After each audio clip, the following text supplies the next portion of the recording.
Bonjour tout le monde. Ça y est, Jojo qui me perturbe dès le début.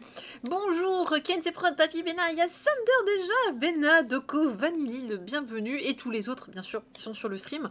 Bienvenue dans cette petite chronique du manga de la semaine. J'avais dit la semaine dernière, il n'y aura pas de chronique, on va faire un spécial BL. Et ben non, finalement, j'ai réussi.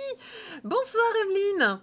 Donc du coup, oui, il y avait des sorties cette semaine, mais j'étais pas sûre de pouvoir les récupérer, puis il y avait des dates qui étaient pas sûres, et au final, vous voyez, tout s'est bien coupillé, et on a pu récupérer pas mal de choses, et même, ça commence à venir un petit peu des mangas qui ne sont pas encore sortis, qui sortiront donc bien cette semaine, puisque vous savez, d'habitude, je chronique ceux qui sont de la semaine passée, puisque je ne sois pas en avance, et je commence à avoir quelques petits partenariats, et donc du coup, je suis très contente et très fière de vous dire que cette semaine, il y a des partenariats, il y en a deux, ils sont ici, qui m'ont permis... alors, Ichtyophobia est sorti la semaine dernière, mais je l'ai quand même reçu en service presse. Et Sarissa, si vous me suivez sur Twitter ou sur Instagram, j'avais mis une belle photo parce que j'ai reçu le service presse donc de Panini Manga. Je l'avais annoncé dernièrement que j'avais réussi, enfin, qu'il m'avait contacté et que du coup on avait fait un partenariat ensemble. Et donc aujourd'hui, je suis très contente de pouvoir recevoir les titres un petit peu en avance pour pouvoir vous les présenter et voir si vous voulez bien les acheter ou vous donner envie de compléter vos collections avec encore plus de mangas. Et oui. Mais sans oublier, donc il y avait une petite sortie Ototo, j'étais pas sûre de le faire, mais du coup je l'ai fait, qui est de ReZero, qui est un spin-off de ReZero. My Broken Mariko, celui-là je l'aurais jamais loupé pour rien au monde, mais je pensais qu'il sortait plus tard en fait, je ne sais pas pourquoi je l'avais raté dans le planning. Et Tomino la maudite, que je ne pensais pas faire non plus, et du coup on complète, et puis du coup j'ai mes 5 titres, voilà. Est-ce que c'est pas super bien fait tout ça? Bonsoir, c'est sur cette Bopulou Midine qui viennent de nous rejoindre, installez-vous confortablement. Je prépare mon petit chat. Hop, le chat est prêt.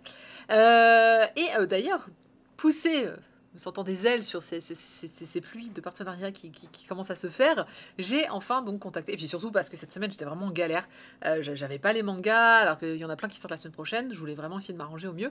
Donc j'ai commencé à contacter quelques éditeurs en disant excusez-moi, à l'aide, aidez-moi s'il vous plaît à avoir quelques-uns de vos titres parce que j'ai un petit peu de mal.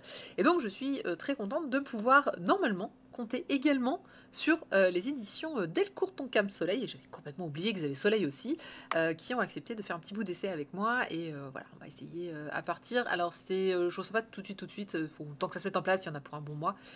Mais donc voilà, bonjour Akiro. Eh bien écoute, j'espère que tu pourras rester. C'est vrai ça fait longtemps que j'ai pas eu les bonnes connexions pour le stream. Faut être connecté un petit peu avant, c'est pour ça. Hello Nico. Mais oui, en plus on t'a pas vu en stream Nico de la semaine dernière. On sait que t'étais en vacances. Le pauvre, il avait plein de boulot. Non, c'est des vacances, c'est pour ça. Donc, plein de nouveaux partenariats. J'en suis super contente. Merci encore à tous les éditeurs qui me font confiance et avec qui je peux travailler et que je peux proposer des choses et améliorer un petit peu la qualité de ce stream avec plein de news et tout ça. Les vacances Kezako, on est tous d'accord. Je sais pas ce que c'est.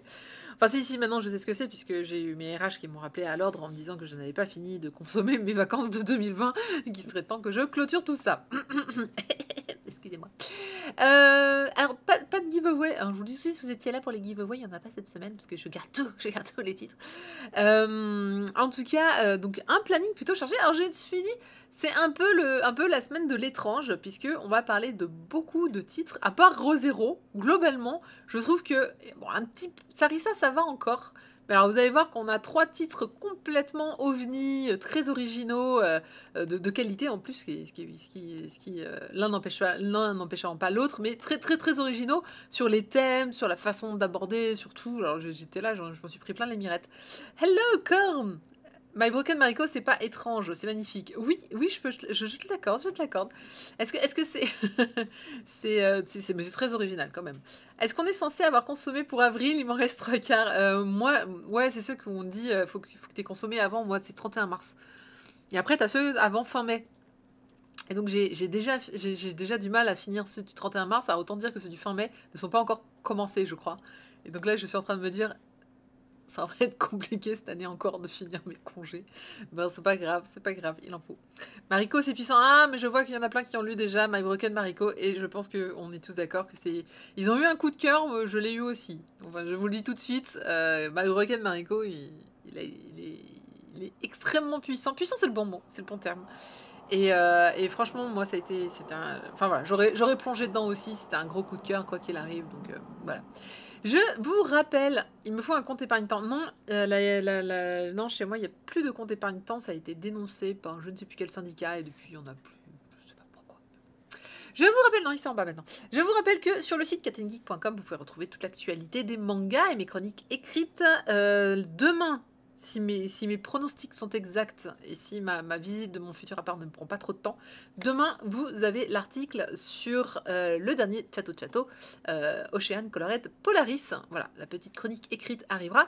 Et il y aura également cette semaine un article sur Sarissa que je posterai sur les réseaux sociaux. N'hésitez pas à checker Twitter, Insta, etc. etc. et aller lire. Tout le reste est disponible. Les replays sont sur YouTube. Maintenant, je suis bien à l'heure pour les ranger, pour les mettre. Donc, les YouTube, en général, je les upload dans la nuit. Ils sont disponibles en tout cas le lendemain. Grand maxi, j'essaie vraiment d'être bien réglo sur mes replays. Voilà. Salut Tarte au citron, bonsoir. Installe-toi bien confortablement, puisque l'on va commencer tranquillement, doucement, avec un petit one-shot qui est très étrange, mais je vais le dire souvent aujourd'hui. Il s'agit de Ichthyophobia, qui est un grand format, grand format super sympa de Lee Lung-Chie. Alors lui aussi, vous avez pu le voir sur Instagram, j'ai pris une jolie photo avec ma fille et mon chat. Salut à Chiffen, que les éditions Nazca m'ont gentiment envoyé, que je remercie encore vraiment beaucoup pour leur partenariat, parce que c'est très chouette de travailler avec eux, et qui est sorti donc le 29 janvier 2021, la semaine dernière. Il y avait du chocolat en plus avec le service presse, c'était trop bien. Non mais en forme de poisson, hein, c'était quand même... C'était raccord, hein, en général, vous savez, les éditeurs. Mais c'est vrai que, maintenant que je les reçois, je trouve ça intéressant comment les éditeurs essaient de trouver le petit incentive. Après, moi, je m'en sers surtout, c'est parce que du coup, ça me permet d'avoir des accessoires pour faire des belles photos Instagram, ou du moins des trucs un peu sympas.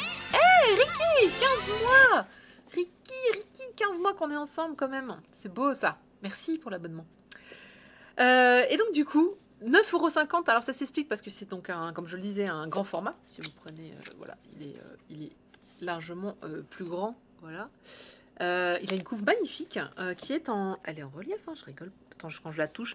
Non, il y a un vernis... Ah oui, c'est un vernis... Il y a du vernis sélectif, alors je pense pas que le... Ouais, non, il se voit pas, mais il y a un gros... Je me disais, ça c'est bizarre, on touche le truc. Oui, c'est ça, il y a du vernis sélectif en fait sur, par exemple, tout le jaune, là, le personnage entier, il est détouré comparé à la mer. Vous avez quelques pages couleurs, également à l'intérieur. C'est pour justifier un peu le prix, voilà, pour que vous me disiez, mais pourquoi il est plus cher? Et il y en a également une, j'aime beaucoup celle-là, il y a une ici, voilà, tant que la couve n'est pas en écaille de poisson. Non, ça va, ni effet de... Voilà, il y a plusieurs couvertures, couleurs, plusieurs papiers. Voilà. Donc ça, c'est pour... Et j'aime beaucoup la couve, elle a vraiment un... Ah, puis en plus, la couverture est réversible. Je viens de le découvrir, hein, la fille qui n'a pas du tout regardé. Bah non, au début, je regarde pas forcément. Vous avez cette première couverture, qui est déjà assez exceptionnelle, donc c'est une grande illustration. Et si vous n'aimez pas le bleu, c'est pas grave. Il y a la version rouge, voilà, qui est de l'autre côté, qui est la même, hein, en fait, c'est la même illustration, mais en bleu et en rouge. J'aime beaucoup le rouge, d'ailleurs. Meilleur one-shot de janvier, carrément, tarte au citron. Ah, mais ça fait plaisir. Alors, c'est vraiment très surprenant comme livre. On va discuter. Mais il est étonnant, il est détonnant à plein d'égards. Déjà, première chose qui m'a fait rire. Hein. Vous voyez qu'il y a une traduction Léa Cho, même, je pense qu'on fait du chinois, du coup, puisque l'auteur est taïwanais. Mais il n'y a pas de bulle. Du coup, elle a traduit quoi, la personne, là? J'aimerais bien savoir. Le sommaire, c'est ça? En fait, il n'y a pas de texte. Il y a 0 texte. Et je trouve ça génial, en fait, déjà, parce que c'est assez rare. Je veux dire, de mes souvenirs des mangas sans texte, il y a Gon, le petit dinosaure. Et bah, je crois que c'est à peu près tout. C'est le seul dont je me souvenais, déjà, qui à l'époque avait fait beaucoup parler de lui, parce qu'il n'avait aucune bulle. Donc, et c'est souvent des mangas humoristiques. Alors là, on n'est pas... Ouais, voilà, enfin, lire, regarder. Ah, ça se lit quand même. C'est une histoire. Alors, je vais vous raconter d'abord l'histoire, puis après, on va partir dans les détails. Donc, c'est l'histoire d'un homme qui a une phobie des poissons. Voilà, c'est tout. Je pense qu'on peut résumer ça comme ça. En fait, on le suit à travers des scénettes où en fait il va se réveiller, il va voir un poisson. Et en fait, dès qu'il voit un poisson, il a super peur. Il fait une tête assez drôle, assez vraiment déformée, marrante. Et en fait, donc au début, il voit plein de poissons. Puis après, on va le voir commencer à lutter contre les poissons. Donc d'où le fait qu'il a un petit panneau que l'on voit sur la couverture poisson interdit. Et puis après, ça part dans un gros délire jusqu'au final. Et c'est de bout à la fin, c'est incroyable. Déjà, le dessin. Je pense que, alors, ce que vous voyez en couverture, c'est tout à fait, je vais vous montrer les extraits après, c'est tout à fait ce que vous allez avoir dans le livre. Voilà. C'est complet bouquin. Donc, il a un trait extraordinaire. Qui est très original d'ailleurs, que je trouve vraiment très... alors, on parle souvent, hein, je compare régulièrement, on va dire, à la référence qui est pour nous la base, j'allais dire shonen manga, oui, un petit peu, on va dire les classiques, archi classiques du manga japonais, d'auteurs japonais. Euh, alors, c'est pas parce que c'est pas, encore une fois, c'est pas parce que c'est pas des auteurs japonais que ça va être original. On l'a vu, il y a des auteurs taïwanais qui font de la copie conforme manga japonais, et on a des auteurs, il est taïwanais aussi, qui font des choses complètement originales, mais même au Japon, et on va le voir avec par exemple Tomino, vous allez voir que Tomino, c'est un auteur japonais, mais qui n'a absolument pas un trait qu'on pourrait qualifier de classique. Donc vraiment, hein, mettons de côté, s'il vous plaît, les histoires de « Ah, c'est pas un auteur japonais ». Par contre, ce qui est intéressant, c'est ce que dit cet auteur, alors je suppose que ça se prononce Lung Che-li, c'est qu'il dit que justement à Taïwan, il n'aimait pas du tout cette mode qu'on avait à Taïwan de faire du formatage par rapport au japonais. Que quand on faisait du manga, il fallait que ça ressemble au japonais. Alors ça me fait rire parce que du coup c'est quelque chose que les gens plutôt apprécient en disant ah oui c'est vrai c'est taïwanais mais au moins ça ressemble à du manga japonais. Et donc lui il voulait pas faire ça. Lui il avait plein d'inspiration, il lit de la BD, il lit plein de choses et donc il a remporté s'il vous plaît 1 milliard de prix pendant 10 ans sans jamais être publié officiellement par un éditeur, puisque ces prix ne garantissent pas hein, d'être édités. Et donc ça m'a fait un petit peu sourire parce que vraiment, il a un talent incroyable, tout le monde le reconnaît, mais personne ne veut l'éditer parce qu'on sait très bien que son originalité n'est pas accessible à tous et donc ne va pas faire de grandes ventes. Donc il avait dit qu'il avait sorti une BD, bon, ça veut marcher sans plus ni rien. Et d'ailleurs qu'il avait créé cette histoire sans texte pour pouvoir l'exporter très facilement, notamment dans d'autres pays. Et du coup, augmenter peut-être un petit peu son travail. Donc c'est assez drôle. Alors, je tiens toutes ces infos sur une interview que j'ai lue. Oui, parce que je crois pas qu'elle soit dans le... Oui, dans la télé. J'ai regretté d'ailleurs qu'il n'y ait pas une interview à la fin du manga. Mais je l'ai lu en fait sur Internet. J'étais très curieux de savoir un petit peu c'était quoi son histoire, etc. Et donc je suis tombée sur plusieurs interviews qui sont en ligne. Je vous laisse aller le lire. Et il est très intéressant. Hein. Vraiment, son parcours est très atypique. Enfin, il n'est pas atypique, mais en fait, je trouve qu'il a un parcours très proche de la France. Enfin, des auteurs français où quand tu fais de la BD en France, t'as intérêt à ramer mais pendant des années avant d'espérer peut-être te faire éditer et que même quand t'es édité de toute façon ça marche pas forcément. Alors il a eu quoi? Alors Ictophobia a gagné la médaille d'argent du prix international du manga au Japon en 2016 et le prix de l'œuvre de l'année lors du 7e Golden Comic Award à Taïwan, ce qui n'est vraiment pas rien. Son autre manga a gagné la médaille de bronze du prix international du manga au Japon en 2019 et le prix de l'œuvre de l'année lors du 9e Golden Comic Award à Taïwan. Donc vraiment, c'est un mec qui arrive. Je vais vous montrer son trait, vous allez tout de suite comprendre qu'il a quelque chose de particulièrement atypique. Voilà, on peut pas dire que ce soit du classique, mais on peut pas renier que c'est du manga.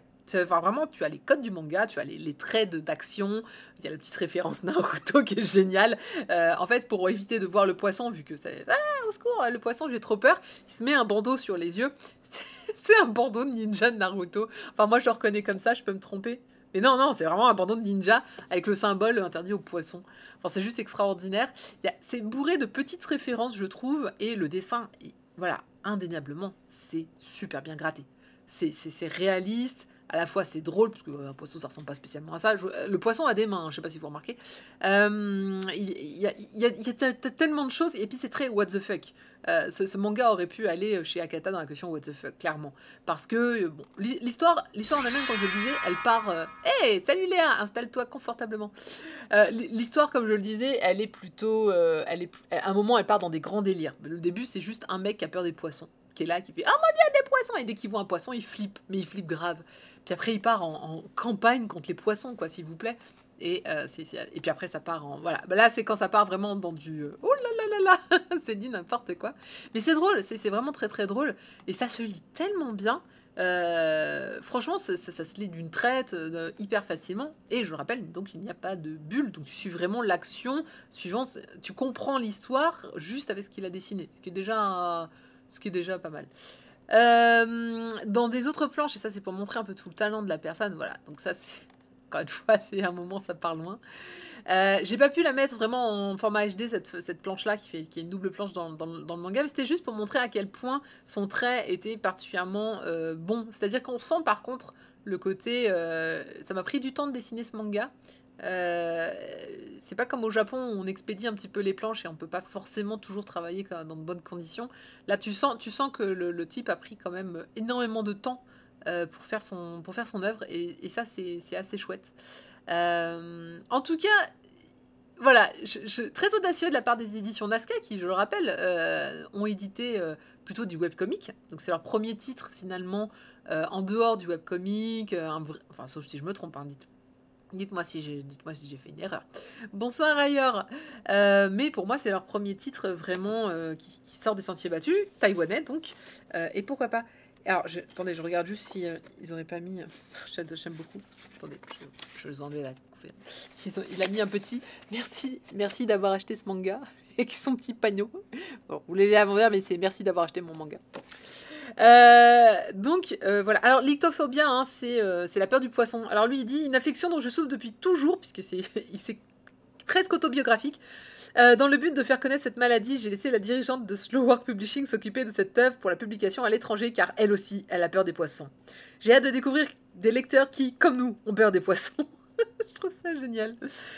Alors, il reconnaît j'aime beaucoup dans l'introduction, parce que il dit beaucoup, il parle en fait de la France. C'est pas toujours le cas, mais en fait, là, l'édito en fait a été rédigé pour les Français, où il dit justement qu'il a c'est un sens particulier pour lui que le manga soit édité en France.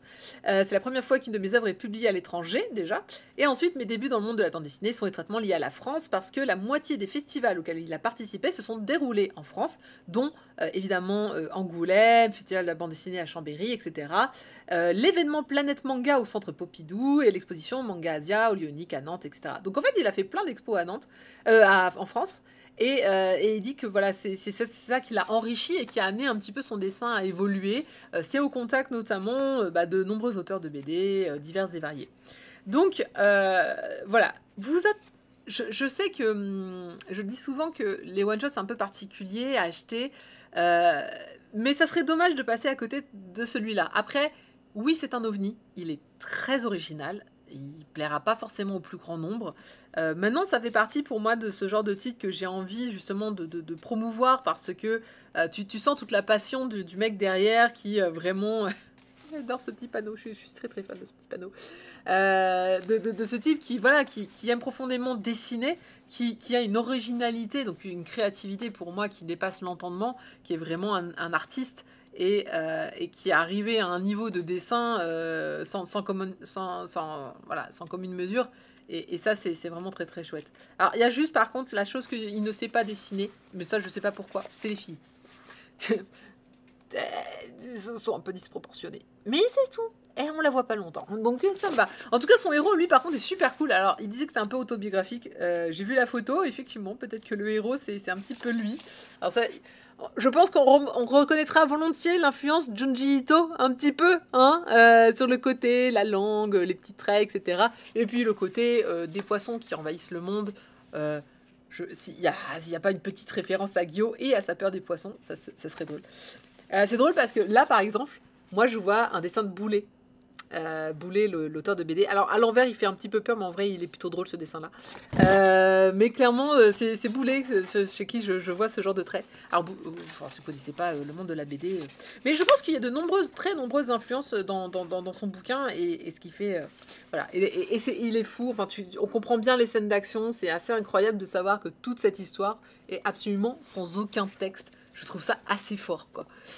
Non, lui, alors, non. Lung Cheli, c'est vraiment un auteur taïwanais, full Taïwan. Il n'y a pas une once. C'est juste qu'il est venu souvent en France pour des festivals de BD. Parce qu'encore une fois, hein, il a remporté énormément de prix en Asie, mais sans avoir eu jamais de succès sur ses propres BD.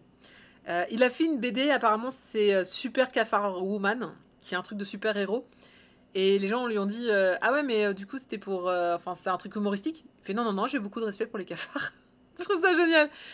J'espère qu'on aura d'autres titres. Franchement, j'espère vraiment qu'on aura d'autres titres de cet auteur, en France en tout cas. Si personne veut l'éditer à Taïwan, c'est pas grave, nous on veut bien. En tout cas, moi je pense qu'en France, on a, grâce à la BD justement, une ouverture assez grande pour accueillir en tout cas des œuvres de plusieurs horizons et de plusieurs influences. Et clairement, lui, c'est ce qu'il a. Et c'est ce qui fait que c'est un titre qui vraiment, moi en tout cas, voilà, me plaît. Maintenant, je rappelle, j'aime beaucoup les titres qui sont très originaux. Vous allez voir avec Tomino, je suis très très fan de... Dès qu'il y a cette créativité qu'on retrouve nulle part ailleurs. En plus, si le dessin derrière suit, c'est du pur bonheur, clairement. Hello Lenny. Je veux... Voilà, Toxinga Z. Mais oui, non, je pense aussi qu'il y a... Bonsoir Galifen. Donc, il y a beaucoup de choses à faire. Voilà, donc la maquette, c'est Damien Mercier et donc le directeur éditorial de Nazca, Benjamin Messac. J'espère que ça se prononce comme ça. Donc, c'est un grand oui. Je vous le recommande très, très chaleureusement et peut-être que ça vous fera découvrir quelque chose de différent. Je pense que c'est le genre de petit ovni qu'on aime bien avoir dans sa bibliothèque. On se dit, ok, j'ai un truc qui sort complètement de l'ordinaire, qui en plus pourrait tout à fait être présenté à des personnes qui ne lisent pas les mangas. Ah, c'est édité en sens français. J'ai mon pansement qui... Pardon. C'est édité donc en sens français, contrairement au manga qui est en sens de droite à gauche. Bah là, on est de gauche à droite, je suppose. Ça doit se dire comme ça. Donc, pourquoi pas le proposer donc à des personnes qui ne lisent pas de manga ou de BD, et ça peut être une bonne entrée en matière, ou bien à des personnes qui lisent de la BD mais pas de manga, ou inversement. Ça fait vraiment, je pense, un pont relativement facile. Je peux tout à fait le présenter à mon père, par exemple, qui est un très très grand BD-phile. Ça, c'est le genre de choses que, je pense, le ferait bien marrer, et qui le ferait complètement lire. Les graphiques novels comme BD, c'est dans le sens de lecture originale à Taïwan. Ah, c'est pour ça que celui-là est dans ce sens, et ces autres mangas sont dans le sens japonais. D'accord, ok. Eh bien, merci pour cette précision, effectivement. Alors, ça m'a pas surpris. Après, je sais pas si c'est parce que j'ai l'habitude de lire dans les deux sens. Faut dire que là, par exemple, j'en ai plusieurs qui sont édités dans le sens français, ou pas du tout, je déconne. Non, pas du tout, c'est le seul, pardon. Mais c'est vrai que moi, c'est comme quand je lis en anglais, français, à la fin, je sais plus en quelle langue j'ai lu. Vous m'auriez dit, ah, mais en fait, c'était dans l'autre sens. Je vous disais, oh, ok, d'accord. J'ai tellement pas fait attention que c'est vrai que ça m'a pas gêné dans la lecture, en tout cas. Que ce soit barré, c'est à l'image du melting pot reconnu taïwanais qui fusionne les cuisines, les cinémas ou de la BD. Ah oui, je pense qu'aussi... Ah, après, bon, les Japonais sont pas les derniers à faire du what the fuck, mais celui-là, il est quand même bien barré. Mais ils sont drôles.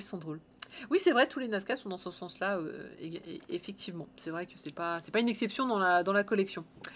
Voilà donc pour cette magnifique, je rappelle, la couverture est vraiment sublime avec ce vernis sélectif. Alors je sais bien qu'ils font d'habitude du vernis sélectif, mais alors là je sais pas pourquoi ça rend vraiment chouette. Je pense que c'est parce que c'est côté grand format, incroyable couleur. Ah d'ailleurs j'avais même pas fait gaffe que c'est la couverture rouge que j'ai mis en... Ouais c'est ça, c'est la couverture rouge que j'ai mis en illustration en haut. Et donc... Hop, et donc là j'ai la version bleue. Donc voilà, couverture réversible, ça vaut vraiment large, c'est 9,50 €. Donc j'espère que vous pourrez le trouver. N'hésitez pas à faire du click and collect tant que vous le pouvez encore pour commander donc ce titre qui risque en plus de peut-être mal se vendre à cause du confinement. Alors, ou du futur confinement, ou en tout cas vous savez que là les grandes surfaces se sont fait fermer. En tout cas, je sais pas si c'est le cas chez vous, mais chez moi oui. Et je le sais parce que j'y étais samedi et que c'était bondé, parce que tout le monde était là, on va tous fermer. Mais ils m'ont dit oui, il faut acheter les derniers trucs. Donc vraiment, en ce moment, dépêchez-vous. Dès que vous voyez un titre qui vous intéresse, foncez dessus, parce qu'on ne sait pas très bien quelle va être la situation prochainement. Voilà un petit peu pour Ichthyophobia. J'adore ce titre. Le mot Ichthyophobia me fait bien marrer. Donc de Lung Chie Li, ça vient de sortir aux éditions Nazca et ça vaut 9,50 €. On va passer donc à un autre manga très différent, mais également un petit peu original aussi. Il s'agit de Sarissa of Alors je vais dire, j'ai du mal à lire celui-là. Of Noctilucent Cloud, qui a une très belle couve, très bleutée. Il y a tout en fait, il y a tout dans la couve. Il y a l'héroïne, un avion et le monstre à taper. Il s'agit d'un Yakokumo no Sarisa, il s'agit d'un manga dont le scénario est de Miki Matsuda et le dessin de Kome. Ça vient de sortir aux éditions Panini, ça faisait un bail qui n'avait pas sorti un nouveau, enfin une nouvelle série. Donc voilà, comme je le disais, je n'avais même plus le petit logo Panini dans mes stocks et je me suis dit, ah mais oui, ça veut dire que depuis que j'avais commencé le stream, j'en avais pas fait. Alors, c'est un manga que j'aime beaucoup parce que c'est de la science-fiction et vous le savez, j'adore la science-fiction. Maintenant, c'est drôle parce que il a des traits très proches en fait de deux autres titres de science-fiction qui viennent de sortir. Enfin, un surtout. Il s'agit de c'est quoi c'est merde. Du coup, j'ai rappelé dedans. Adam, ouais, non. Adam qui vient de sortir chez Pika et un petit peu de Transparent qui est sorti chez Kurokawa. Donc c'est très drôle parce que c'est un peu un mélange des deux. En fait, c'est l'histoire donc d'une jeune fille que vous voyez là en couverture. Elle s'appelle Shinobu Nabari et en fait, elle se sent particulièrement délaissée par tout le monde. C'est comme si elle était transparente. Et ben, elle manque pas. C'est à peu près vrai puisqu'elle devient transparente en fait régulièrement. C'est son pouvoir.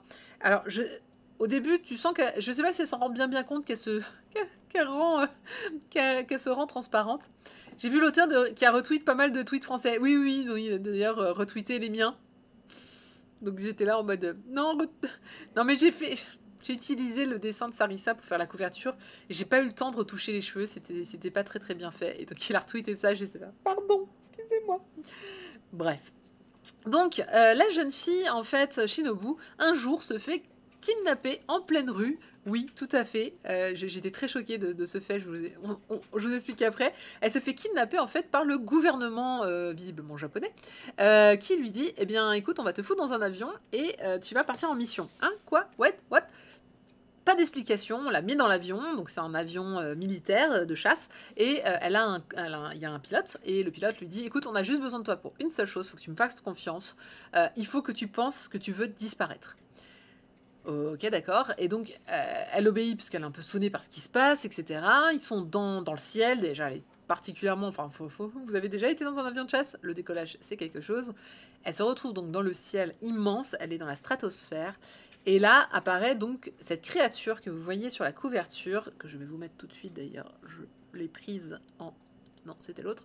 Voilà, apparaît cette immense créature, et en fait, on nous explique qu'elle s'en prend en fait aux avions de ligne. Donc nos avions commerciaux, hein, celles où vous et moi on rentre dedans, et que donc régulièrement l'armée doit la chasser, l'abattre, la blesser, vous mettez les adverbes que vous voulez. Et donc pour ça, il y a ces avions de chasse. Sauf qu'elle est plutôt maligne cette bestiole et elle a tendance à se cacher, elle a tendance voilà, ils ont vraiment beaucoup de mal à l'atteindre. Et donc ça, notamment parce qu'elle repère aussi les avions de chasse. Et donc Sarisa, par son pouvoir, n'a pas seulement le pouvoir de se rendre transparente elle-même, mais également ce qui l'entoure. Et donc elle va rendre son avion transparent, et grâce à ça, ils vont réussir à toucher la créature qui va s'en aller, et donc elle va sauver elle va sauver un peu tous ces vaisseaux. Enfin, l'avion commercial. Donc, enfin, tous ces vaisseaux, parce que bon, après, il n'y a pas que cet avion-là, hein, il y en a plein d'autres, il y a la flotte, etc. Donc, voilà un petit peu le pitch, et puis après, une fois qu'elle atterrit, elle découvre que son copilote est un petit peu particulier, et puis elle va apprendre un grand secret, c'est que elle ferait partie donc de Fireball. Il s'agit d'enfants qui seraient nés le même jour et qui auraient donc, il y en aurait 13 et qui auraient des pouvoirs particuliers et qui ont tous visiblement été recrutés pour combattre cette créature visiblement extraterrestre. En tout cas, on le suppose dans le premier tome. Et donc voilà. Alors, c'est vraiment de la science-fiction, hein, tout comme Adam. Adam c'était un petit peu les mêmes sujets, sauf qu'il y avait une histoire d'intelligence artificielle. On est vraiment dans la science-fiction, c'est-à-dire qu'il y a du militaire, il y a beaucoup d'avions. Je dis ça, je dis rien, mais je pense qu'on a un vrai passionné d'avions aux commandes, ou une vraie passionnée. Des avions, en veux-tu, en voilà, on a tous les modèles possibles, dans une représentation très précise. Donc, science fantasy pour Midin. Ah, pour moi, j'étais plus dans science-fiction, fiction. On est quand même dans presque hard SF, là, pour moi. Mais c'est peut-être parce que... C'est peut-être à cause du pouvoir, le fait qu'elle soit transparente. Non, Thunder. Arrête, il faut bien présenter l'histoire. À un moment, il faut que je raconte ce qui se passe. Donc, ah, c'est à cause des pouvoirs magiques. Enfin, pouvoirs magiques, on peut pas vraiment dire que ce soit magique, mais le fait qu'elle se rende transparent pour toi, c'est pas de la hard SF. Parce que pour moi, on est quand même, c'est quand même un petit peu plus ce domaine-là. Mais en tout cas, c'est vrai qu'il y a ce côté hyper technique sur les avions. Et puis, à côté de ça, c'est marrant parce qu'il y a le côté très mystérieux de ses pouvoirs. On ne sait pas d'où ça vient, on ne sait pas de ses enfants, comment ils sont nés, etc. Et il y a un troisième mystère sur le pilote de Sarissa, que je vous laisserai découvrir, puisque là, pour le coup, il y a une petite surprise. Et c'est vrai que, voilà, on ne sait pas où ça va aller, on ne sait pas d'où vient cette créature, on ne sait pas on comprend pourquoi il faut la combattre, puisque visiblement, elle est en train elle est en train de détruire des avions, des avions commerciaux. Donc c'est vrai que c'est un petit peu embêtant. Mais voilà. Après, le côté qui m'a un petit peu dérangé au début, c'est que... Enfin après, c'est dans le pitch un petit peu, on va dire, c'est l'effet gouvernement, mais j'étais là, mais arrêtez de la violenter, cette pauvre enfant. C'est qu'il la kidnappe.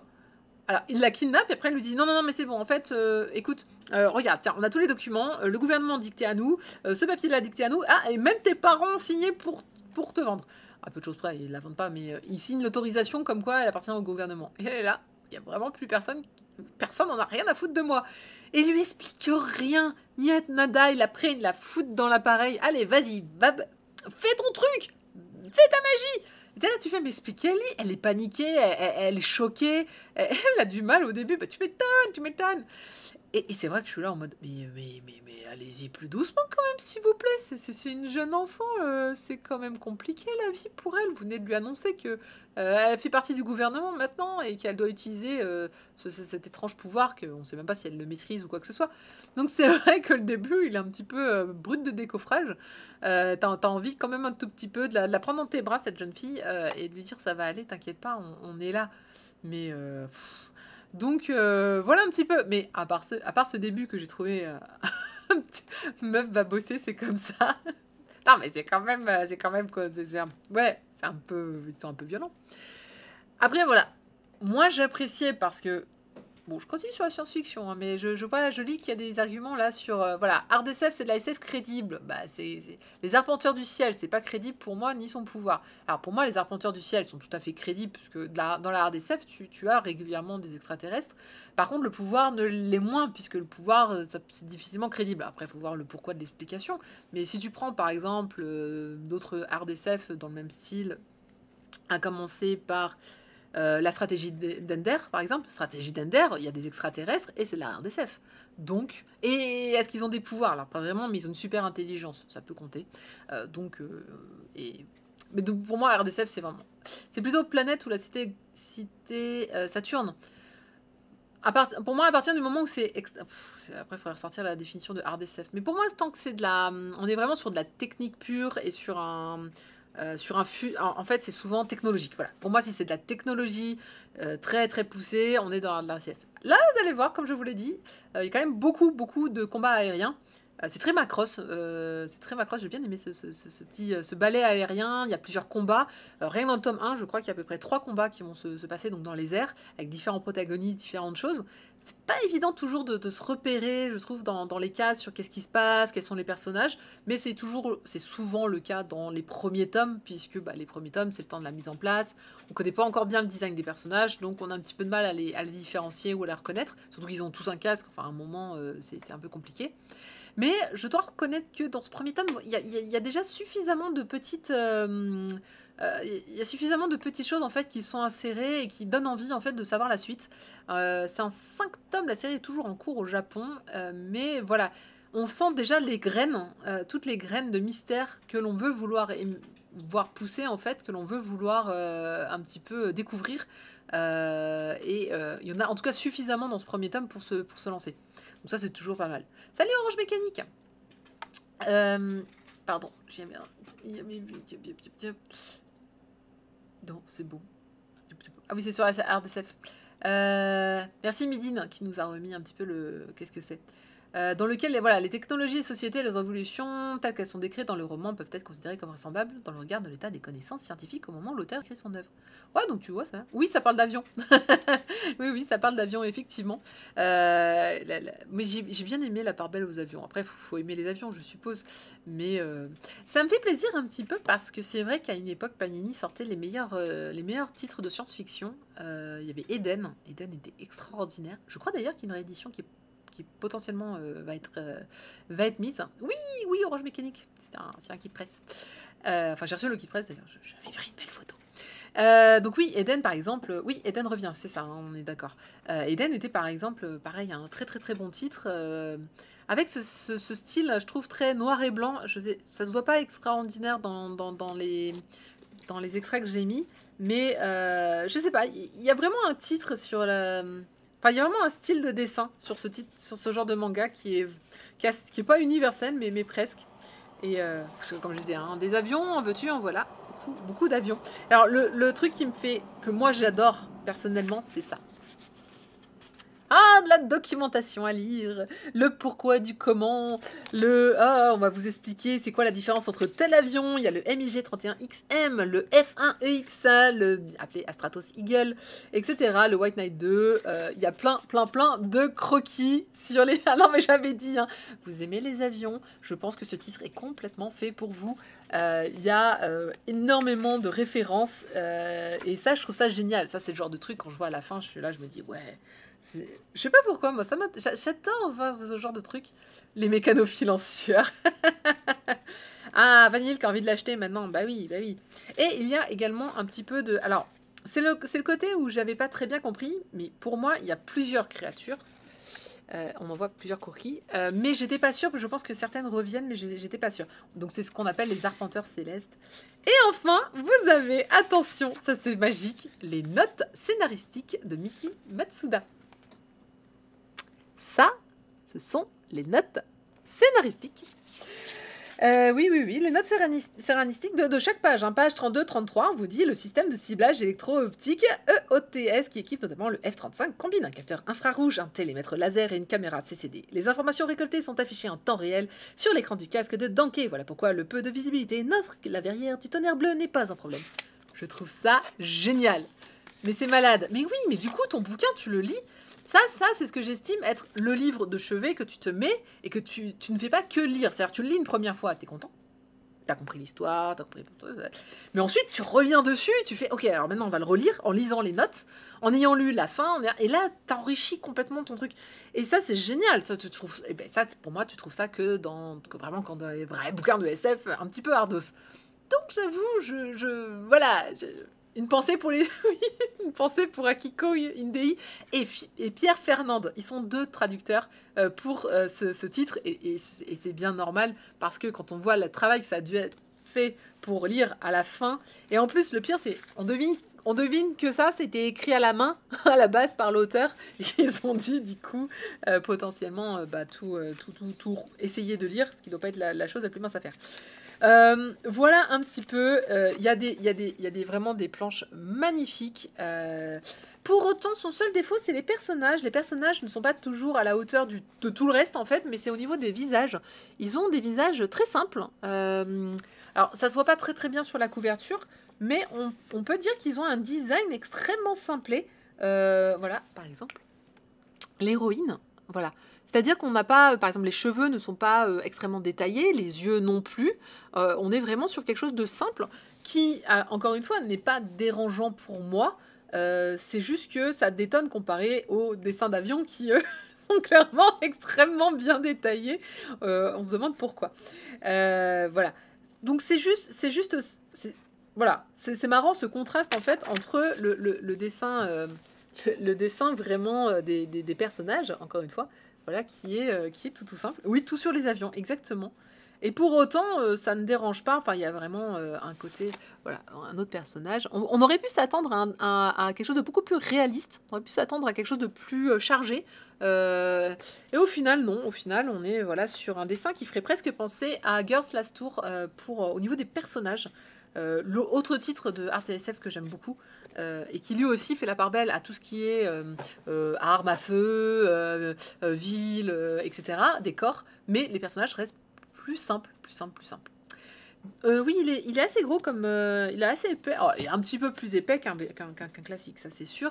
Il vaut 7,99 €. Voilà. Donc vous avez un classique au-dessus, et puis voilà, il est légèrement plus gros, mais effectivement, il fait un peu plus de pages. Alors, lettrage, je sais pas si c'est vrai ou je sais pas si c'est un pseudo, mais lettrage, j'ai écrit acrobate. Je sais pas, je suis pas sûre, j'ai pas eu le temps de leur demander si c'était une personne. Bah, normalement, oui, c'est l'endroit où tu mets le. L'endroit où tu mets le. Pour faire ressortir le côté kawaii de l'héroïne confrontée à la violence, à la violence violente dureté, ouais. Non, parce qu'elle est pas kawaii. Acrobat Reader. Elle est pas kawaii, elle est juste normale. Elle est sympa. D'ailleurs, c'est vraiment une jeune fille de son âge. Très, très introvertie, hein, évidemment, sinon elle n'a pas ce pouvoir-là. Mais donc, voilà un petit peu ce qu'on peut dire sur Sarissa of Noctilucent Cloud, que je recommande énormément et qui vraiment, je pense, nous proposera des petits twists scénaristiques très prochainement. En tout cas, il y a tellement de choses à découvrir. Mais vivement les prochaines notes de pas de page. Moi, je m'en régale. C'est très bien pour moi. Je suis très contente qu'il y ait tout ça. Ça sort le 3 février. Ça sort donc mercredi. Et je vous rappelle donc que j'ai reçu ce manga en service de presse et que vous pourrez retrouver la chronique écrite cette semaine. Je pense que je publierai ça jeudi ou mercredi pour la sortie. Mercredi, ça serait bien d'ailleurs. Je vais essayer de me dépêcher un peu. Un très bon titre pour le renouveau de Panini. Oui, tout à fait. Je suis tout à fait d'accord avec toi, Midine. Premier titre de la nouvelle équipe, ça se fête. Ouais, je pense aussi, on peut les féliciter sur ce point. C'est une. D'ailleurs, au fait, il y a des pages couleurs. Vous avez l'illustration, dont je me suis servi d'ailleurs pour faire le. Et ensuite, bah, et oui, hein, évidemment, les pages couleurs, c'est sur les avions.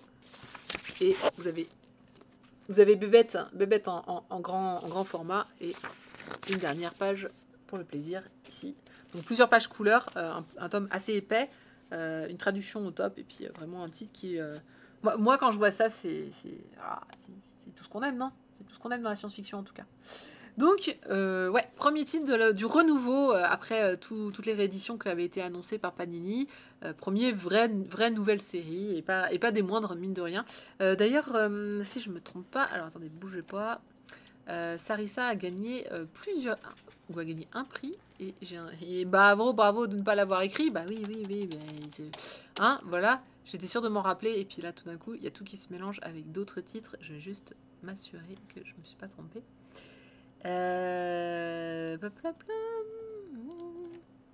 Bougez pas, je vérifie juste parce que je voudrais pas me tromper avec autre chose. Mais non, je l'ai pas pris. Bon, c'est pas grave, si je le retrouve, je vous le remets. Mais il me semblait bien qu'il y avait eu un prix gagné, mais je peux me tromper. Je retrouve plus du tout. Ah, si, c'était là. Non, ok. Je verrai ça plus tard.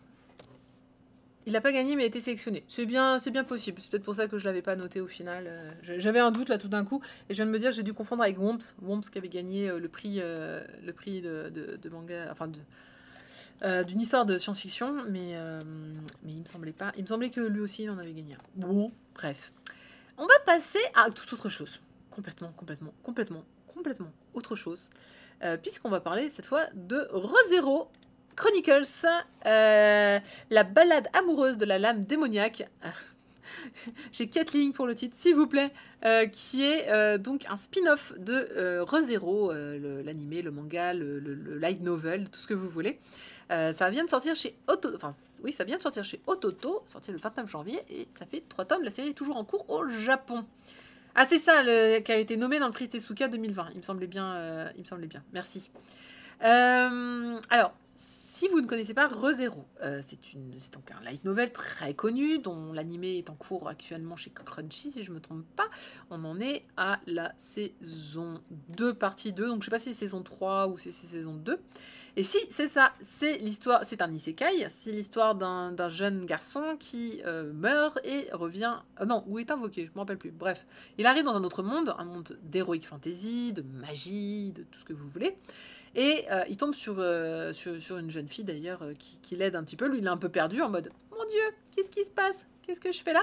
Et il se rend compte en fait que dès qu'il meurt, il revient dans le passé de cet isekai du coup, et il va faire plusieurs boucles comme ça en fait jusqu'à ce qu'il arrive à avancer un petit peu.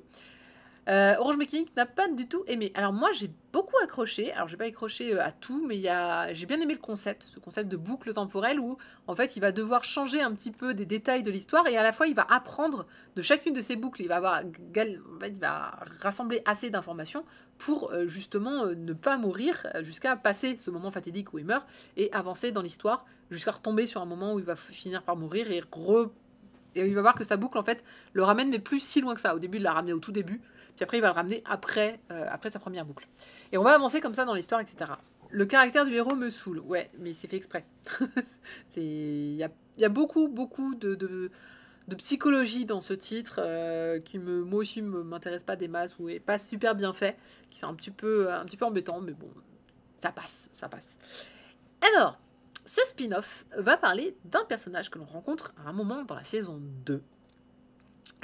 C'est-à-dire qu'on va rencontrer un vieux monsieur qui vous explique qu'en fait... alors, je vais pas pouvoir... Merci 7 sur 7. Je vais pas pouvoir trop en dire parce que là, pour le coup, contrairement à ce que Thunder dit visiblement sur le spoil, ça c'est du spoil, pour les gens qui ne voudraient lire ce manga sans avoir vu Re:Zero. Pour l'instant, vous pouvez tout à fait lire ce manga sans du tout avoir... lu quoi que ce soit de Re:Zero. Puisque, en fait, on va revenir sur l'histoire de ce personnage que l'on voit, nous, à la fin.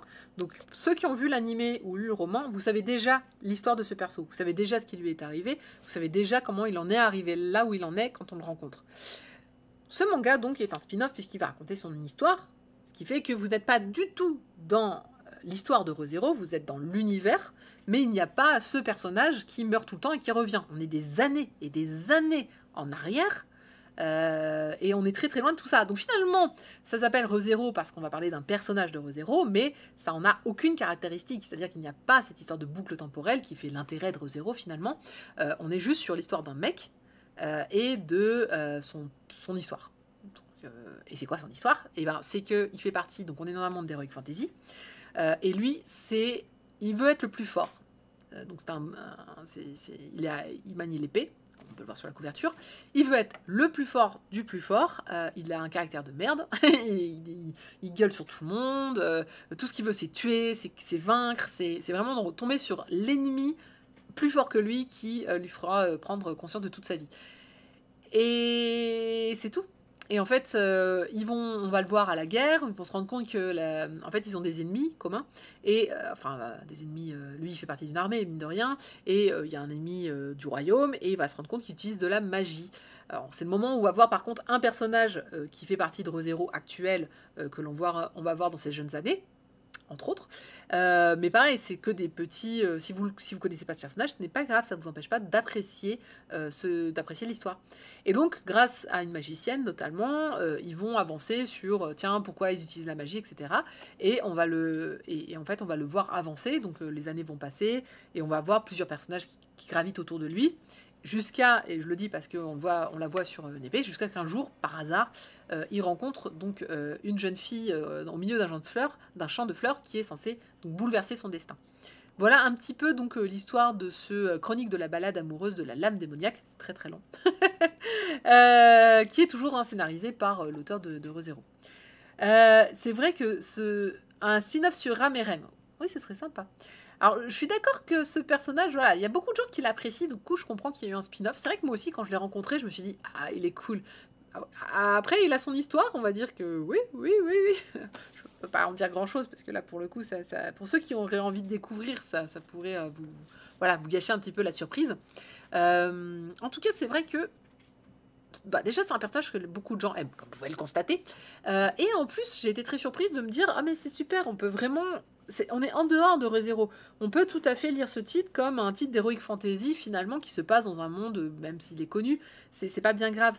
Je pense pas qu'on va rattraper à un moment ou à un autre, peut-être à la fin de ce titre, mais là, il a tellement à raconter, puisqu'il va y avoir plein de choses à raconter avant qu'il puisse se terminer. Je vois que 3 tomes série en cours, donc on en est encore très très loin.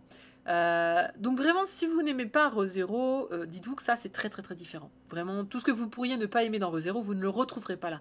Il n'y a aucun personnage, à part lui et un autre. un autre vieux. Un autre vieux de pas mal de dizaines d'années. Donc, bon, Ototo, moi j'aime bien leur logique. C'est-à-dire que Ototo, ils ont une logique d'éditeur qui est pour moi. Ils ont une vraie ligne éditoriale. Ils vont éditer du light novel, enfin avec Ofelb, et ils vont aller sur ce genre d'histoire. Donc ils ont sorti énormément de ReZero. J'aime bien cette stratégie-là. Je trouve que c'est pertinent de sortir. En plus, bon, en général, ils s'attaquent quand même à que ce soit Sword Art Online, ReZero, sur des grosses licences qui marchent bien. Au début, je voulais pas le chroniquer. Bon, déjà parce que normalement, je fais pas les spin-offs, ou je les fais très peu parce que bon bah. Soit j'ai pas lu le spin-off, soit j'ai pas lu la série originale et donc du coup ça tombe à côté.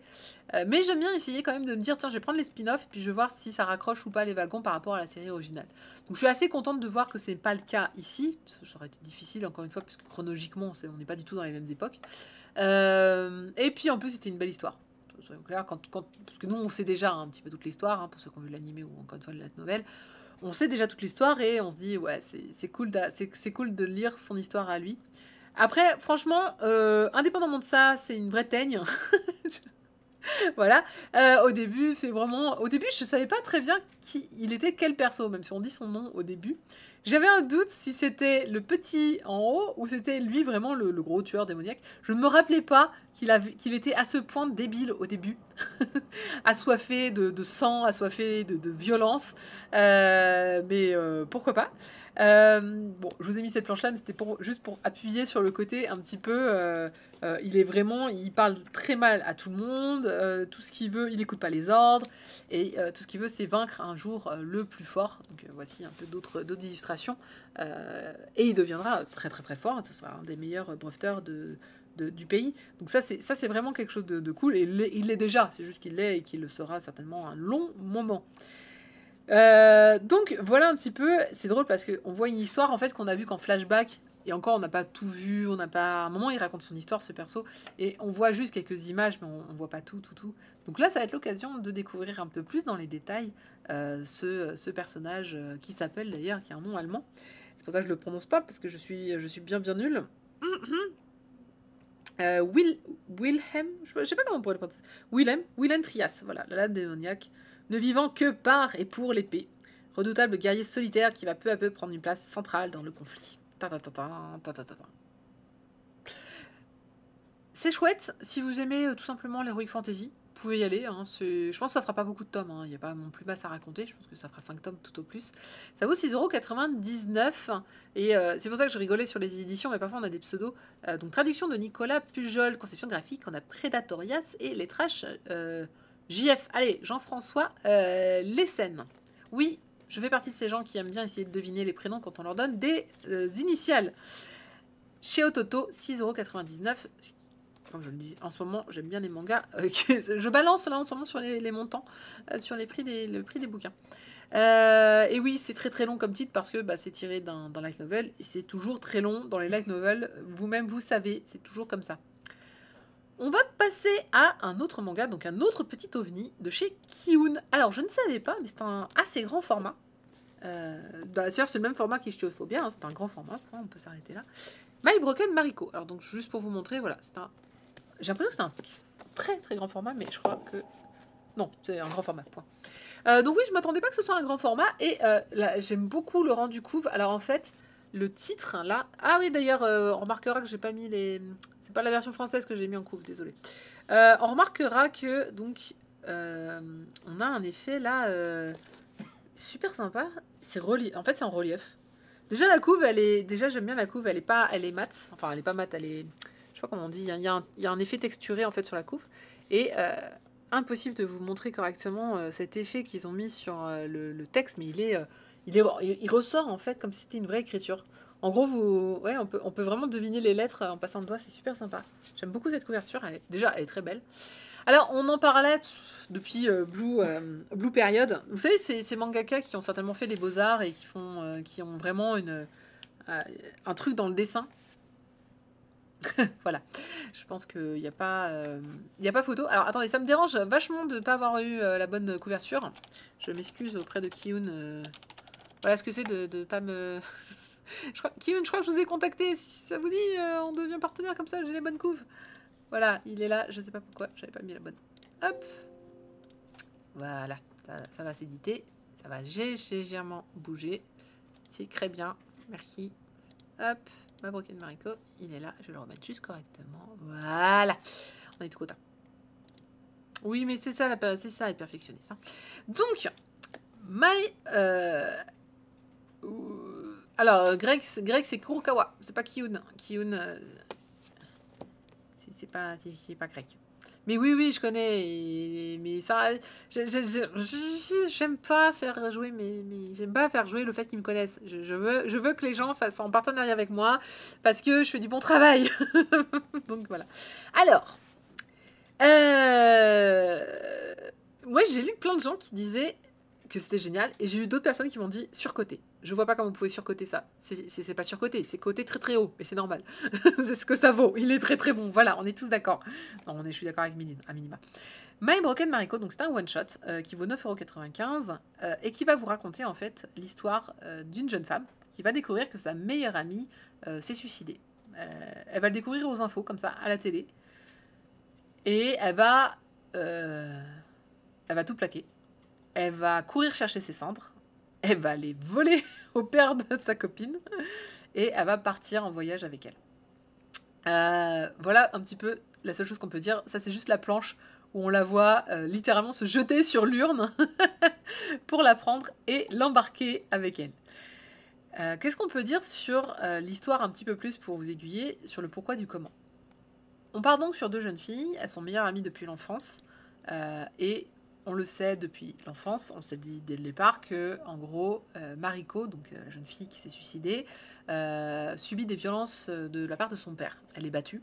On verra plus tard qu'elle est battue et que ça va aller de pire en pire en fait au fur et à mesure des années. Donc plus vous tournez les pages et plus vous découvrez un peu l'histoire de cette Mariko, qui évidemment n'a pas eu une enfance facile et en fait ça va être un peu le chemin du deuil de la part de sa copine qui va progressivement se souvenir d'elle. Et puis aussi, elle s'était fait des promesses un peu comme ça, et donc elle va essayer de tenir ses promesses sur aller voir la mer, peut-être pour disperser ses cendres, etc. Et donc ça va être un peu une sorte de monologue de... Alors attendez, je remets le... Tomoyo. Ça va être un peu un monologue de Tomoyo entre ses souvenirs de Mariko, entre tout ce qu'elle a envie de lui dire maintenant qu'elle est plus là, qui est un petit peu trop tard. Enfin, pas trop tard, je pense que c'est des choses qu'elle lui avait dit, mais c'est l'incompréhension. C'est pourquoi elle s'est suicidée alors qu'elles étaient extrêmement proches. Et puis, bon, en fait, au début, c'est drôle parce qu'on passe par plein d'émotions différentes à cause des non-dits. C'est-à-dire que Tomoyo, quand elle se souvient de Mariko, au début, elle se souvient, on va dire, des bons souvenirs de Mariko. C'est-à-dire qu'elle va se souvenir effectivement des choses qui sont assez simples, que nous, on va prendre pour content en disant « Ah, mais c'est pour ça qu'elle s'est suicidée. La pauvre, elle avait une enfance pas facile, etc. » Et en fait, au fur et à mesure du chemin, on va avoir d'autres souvenirs qui vont arriver et on va un peu plus comprendre là où on était actuellement Mariko avant de se suicider. Et là, on va se dire « c'est pas si... » Enfin, voilà, c'était plus complexe que ça. Et en fait, vraiment, le titre s'enrichit et s'enrichit et s'enrichit jusqu'à le final qui est juste incroyable. Je vais avoir du mal à vous dire à quel point ce titre est fantastique sans trop rentrer dans les détails parce que c'est uniquement, je pense, c'est beaucoup de ressenti. C'est beaucoup. Est-ce que vous êtes touché par ce thème-là, le suicide, éventuellement les violences conjugales, les violences, pas que conjugales, hein, mais les violences tout court familiales, on pourra dire, physiques, hein, vraiment. Et puis l'histoire de bah oui, mais maintenant il faut se reconstruire. On le dit souvent aux victimes. Ah bah il faut vous reconstruire. Allez, quand tu rates ta reconstruction. Et si on est cassé à tout jamais, c'est un petit peu ça l'histoire, je pense. Donc moi, c'est forcément un truc qui me touche beaucoup parce que, bon, je l'ai déjà dit plusieurs fois que j'avais un peu une amie, j'ai une petite Mariko dans mes amis proches. Et puis aussi parce que, oui, je suis très proche du personnage de Tomoyo. Donc c'est exactement comme ça que je réagirais, je pense. Je suis très Tomoyo dans l'âme, je pense. Et c'est pour ça que j'ai été très touchée par ce titre parce que personnellement, il m'a vraiment beaucoup touchée. Après, j'espère que c'est... Enfin, j'espère, non, j'espère, mais je pense que c'est un thème... j'espère, non. Je pense que c'est un thème assez universel qui, donc, pour le coup, vous n'avez pas besoin d'être proche des personnages pour accrocher. Mais je peux comprendre qu'il y ait des gens qui se soient sentis complètement en dehors de l'histoire, des affaires de dépression, de suicide, de femmes battues. Bon, alors, c'est pas le cas on parle pas des femmes battues précisément, on parle d'une fille qui est battue par son père. Encore un autre sujet, mais c'est assez proche. En général, hein, l'un va pas sans l'autre et vice-versa. Mais donc voilà, ça va être vraiment un truc qui vous prend aux tripes, c'est un cri du cœur. Moi, je crois que c'est ça. D'ailleurs, je crois que non, ils avaient dit que c'est. Ils avaient peut-être pas dit Kiyun que c'était un cri du cœur pour eux, mais que c'était un coup de cœur, ça c'est sûr. Enfin, moi, je trouve que c'est un cri du cœur. C'est énorme, les sentiments et l'émotion qu'il y a mis dans ce titre. Et je pense qu'il est très très bien traduit par d'ailleurs cette image, hein, cette illustration incroyable de couverture est juste folle. Et graphiquement à l'intérieur, c'est ça aussi. Il y a des planches qui sont dingues parce qu'elles transmettent tellement d'émotions. C'est fou. Notamment pendant tout le voyage initiatique, donc elle transporte les cendres de son ami. Et parfois, à la place des cendres, elle dessine en fait Mariko dans les bras de Tomoyo. Ah mais ça, mais ah là là, c'est tellement puissant comme vraiment comme image. Et c'est ça un petit peu. Alors c'est pas du pathos, hein, c'est pas du drama. Il y en a, hein, je veux dire, il y a des mangas qui sont là pour vous faire pleurer, ça m'a brisé le cœur. Alors je pourrais pas dire que ça m'a, par exemple, je pourrais pas dire que ça m'a. C'est triste, mais je peux pas dire que. On va dire qu'il y a des mangas qui sont plus simples que ça. Là, on est vraiment sur. Puis de toute façon, bon. À un moment, il faut s'en libérer. C'est plutôt l'histoire d'une libération de la part de Tomoyo. Donc, à la fin, j'étais quand même assez en paix avec moi-même, donc ça allait. Mais c'est vrai que c'est une lecture qui va vous bouleverser. Ah, pas forcément, on n'est pas là pour vous faire pleurer, on n'est pas là pour vous faire déprimer, on n'est pas. Mais c'est juste un truc qui va vous bouleverser, mais vraiment, je pense là où vous y attendez pas. Peut-être ça fera écho à des choses, et si ça ne fait pas écho, bah, c'est pas grave. Mais en tout cas, on peut pas dire que ce titre soit complètement neutre. On peut pas dire que c'est comme tous les titres que j'ai dans ma bibliothèque. C'est pas vrai. Je pense que c'est un des titres les plus personnels que j'ai rarement lu en termes de manga sur vraiment juste simplement le suicide. Un petit peu la dépression, mais pas beaucoup, parce que on dit pas qu'elle est en dépression, Mariko. On dit juste que elle a été cassée par la vie et qu'elle n'a jamais réussi finalement à réparer ou à vivre avec. Choisissez vos choix de mots comme vous voulez, et elle a fini par se sauter la vie. Il y a une petite réflexion sur le père aussi, très légère, hein, très légère. Au tout début, parce qu'on se fait une idée du père là aussi, et quand on le voit, c'est pas l'idée qu'on s'en faisait qui apparaît. Donc c'est pour ça que je disais que souvent Waka Hirako nous met des petits pièges, on va dire, scénaristiques, en mode je te donne une info, t'en fais ce que tu veux, et toi tu vas prendre l'info et tu vas t'imaginer des trucs autour, tu vas un peu broder autour, puis elle fait non, je t'ai donné l'info, mais en fait c'est juste pour trouver, justement, on ne brode pas, juste prends l'info et c'est pas d'imaginer comment c'était, comment quoi, parce que c'est pas la réalité, fait que on peut être surpris parfois par ça. Donc vraiment chapeau Kiyun, ils avaient promis une perle. Moi je pense qu'ils l'ont eu, effectivement. Je pense qu'ils l'ont trouvé, et c'est vraiment magique d'avoir des titres comme ça. Donc bravo, merci. J'hésite presque à me dire, est-ce que ça aurait mérité un Latitude, tellement les planches sont waouh, et tellement voilà, promesse tenue, je pense. Mais tout le monde a l'air d'accord, je suis contente. Promesse tenue, et ouais, un grand format, peut-être que ça aurait rendu encore différemment. Enfin, un très grand format. On est sur du grand format quand même, hein, donc on va pas bouder notre plaisir. C'est déjà pas mal. En tout cas, c'est voilà. Donc Waka Hirako. Alors j'ai beaucoup aimé. Il y a plusieurs choses à savoir.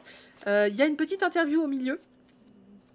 Voilà, il y a interview de Waka Hirako au milieu du livre, enfin pas au milieu, mais à la fin de l'histoire de Broken Mariko, parce qu'il y a un petit one shot encore à la fin où il y a pourquoi avez-vous décidé de devenir mangaka, quelle est votre première œuvre en tant que professionnel, quelles sont vos influences, etc., etc.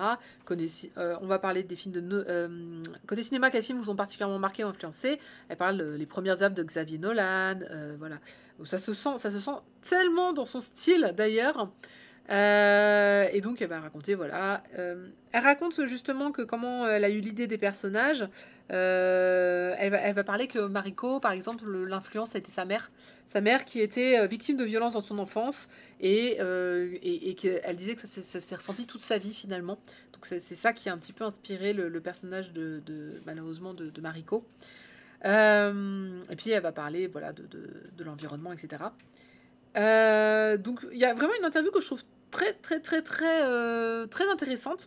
Il y a l'histoire notamment, quelle est la relation entre les deux héroïnes. Je ne dis rien, mais effectivement, il y a une relation. Au début, vous pourrez vous imaginer, c'est ce que je dis, ça vous donne des informations, essayez pas de broder. Les informations, elle vous détaillera ça en temps et en heure dans le titre, mais c'est vrai qu'au début, on s'imagine des choses, et puis il y a des planches, il y a des mots, il y a des phrases, où tu comprends, t'affines un petit peu l'information pour dire « Ah ok, d'accord, c'était ça en fait la relation par exemple entre les deux personnages. » Donc il y a vraiment des choses...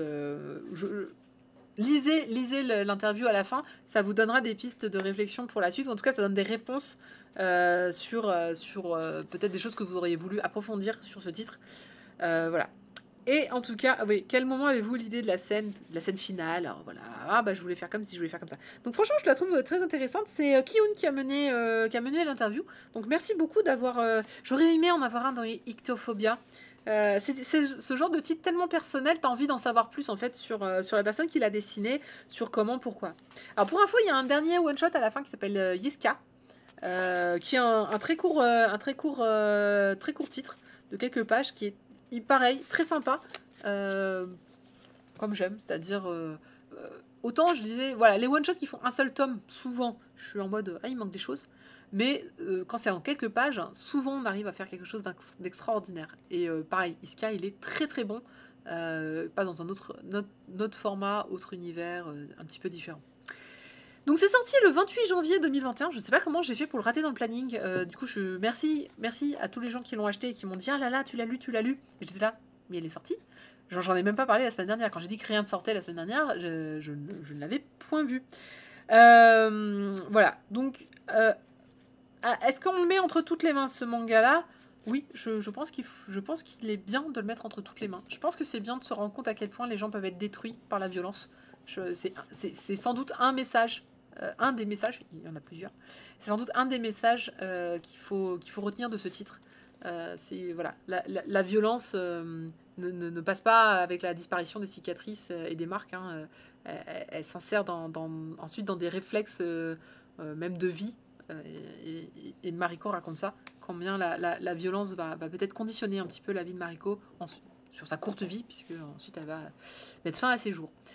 Voilà, avec une traduction de Alex Ponto et une adaptation graphique de Claire Obscur, ça vaut 9,95 €. Comme je le disais tout à l'heure avec Ictophobia ou même ça ou ça, hein, jetez-vous tout de suite. Bonjour Redbird of Canada. Jetez-vous tout de suite sur les mangas que vous voulez en risque de confinement et que ce soit plus dispo, que ce soit compliqué à vendre, etc. Bravo, vraiment 100 fois bravo à Kiyun pour cette belle pépite, en espérant avoir d'autres titres de Waka Hirako, parce que franchement, chapeau, le style, la façon de narrer, tout est parfait. Confinement, c'est quoi ça? C'est ce que le gouvernement essaye d'éviter depuis pas mal de temps, mais je suis pas sûre qu'ils y arrivent. Je crois que c'était Midine qui disait que c'était voilà, le titre 2021. Bon, ok, on est juste début février, mais quand même. Bon, en fait, je dis ça à chaque fois là en ce moment, donc je vais essayer de me retenir sur laisser le titre de. En tout cas, je suis contente qu'il sera parmi la section février parce que j'avais déjà mon titre de janvier en fait, donc du coup, on est sauf, on est sauf, tout va bien, on va pouvoir peut-être le mettre en top février celui-là pour les prochains tops. En tout cas, voilà, donc Mamoru Mariko, incroyable. Et on va passer à la dernière chronique, qui est vraiment le plus étrange que j'ai pu proposer, je pense, à ce jour. Après, j'aime bien les trucs étranges. Voilà, j'ai deux amours dans ma vie. 3 amours, allez. J'adore tout ce qui est glauque. C'est le cas. Est-ce que ça... J'aime bien le gore. On confirme. Et il y avait quoi d'autre et j'aime bien le shoujo. Ça fait bizarre, hein. Oui, voilà, It is the Killer, complètement. Tout à fait. Et la science-fiction, j'aime bien les histoires de science-fiction. Après, on peut mélanger les genres, hein. On peut faire un truc de science-fiction qui soit gore et bizarre, on peut faire un petit peu de tout.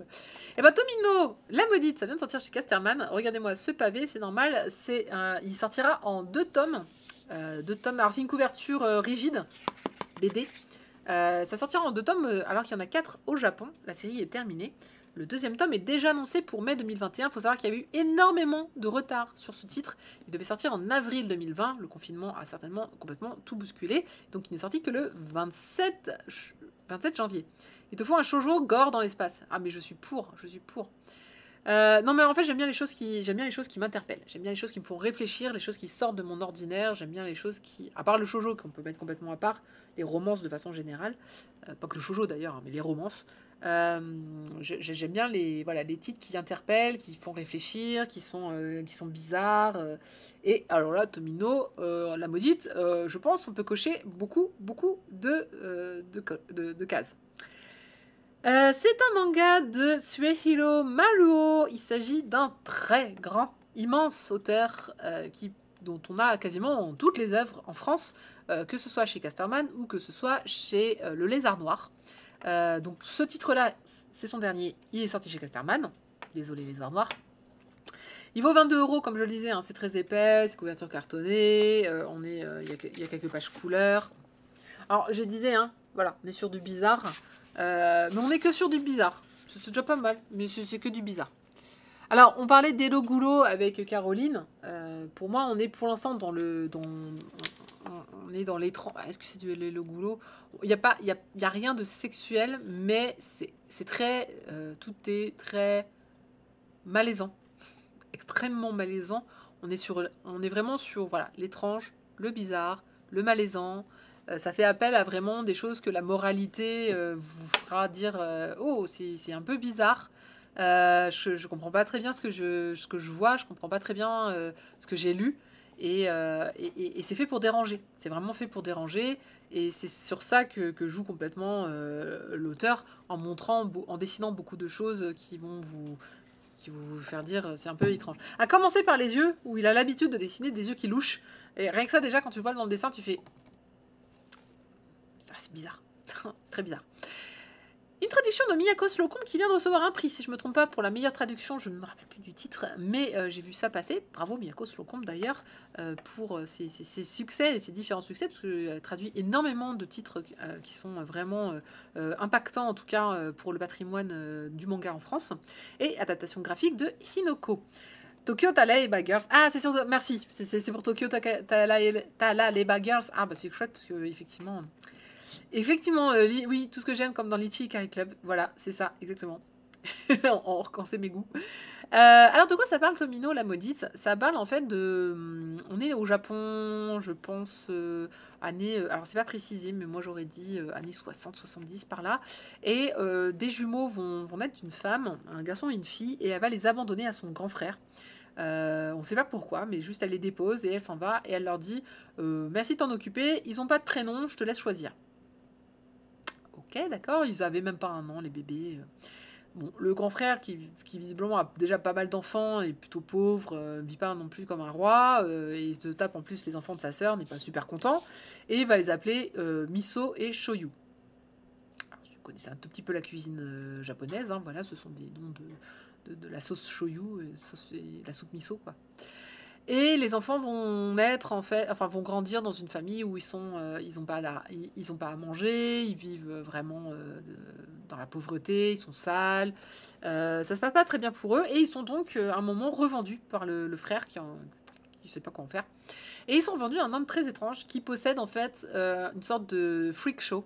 Donc un cirque comme on faisait à l'époque quand le cirque a commencé, c'est-à-dire qu'on va montrer des monstruosités pour épater le chaland.